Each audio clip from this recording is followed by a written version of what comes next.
Really appreciate, once again, you guys representing, putting on for us and everything. All right, when it comes to recruiting, the biggest thing for me, and this is just any coaching, and you might have heard this even in places, right?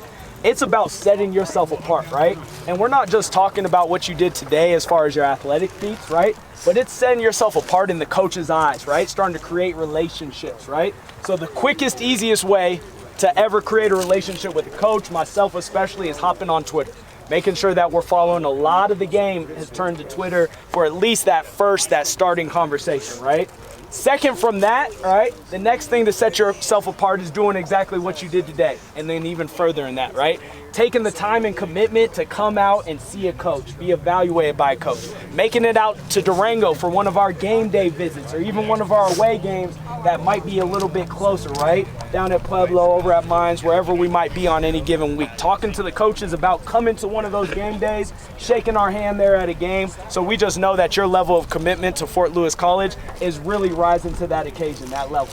Then we as a coaching staff, me as a coach, I can go back to the staff and say, hey, this guy's really interested. He's really committed, right? I think this is a guy that could be a good part of what we're trying to grow here, all right? That's what helps you.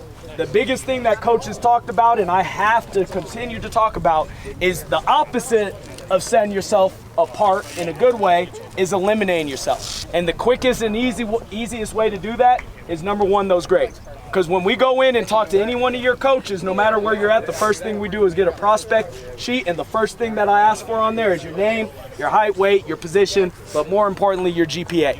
And if that GPA isn't where I need it to be, it's not respectable right now, then we just can't look at it, right? We're gonna waste our time to do that. So you get eliminated. Don't eliminate yourself in that way. The next way is that for you to get a scholarship anywhere, you have to be accredited by your coach, right? Or a coach. You might not have the best relationship with every single coach, right? That happens, I understand, right? But you gotta have somebody who's willing to say, hey, I'll call up coach for you, I'll tell you that I'll coach you, and I'll put an endorsement on you saying that you're a good character, you stay out of trouble, you go to school, you show up to lift when you need to, therefore you can be a good college football player. We all understand that? Yes, that's what it comes down to. All right, then I love to be able to take as many guys as I can from this area. I've done it for the past 3 years, and bring them into a program, let you be groomed, built into a program, and then be able to show something that you're proud of. And that's what it's about, all right? Continue to represent for your schools, for your families, for what you're doing, all right, this season, for our town, for our city, and the best athletes in the state right down here, all right? That's what it's about. There we go. Hey. Win on three. 1, 2, 3. Win.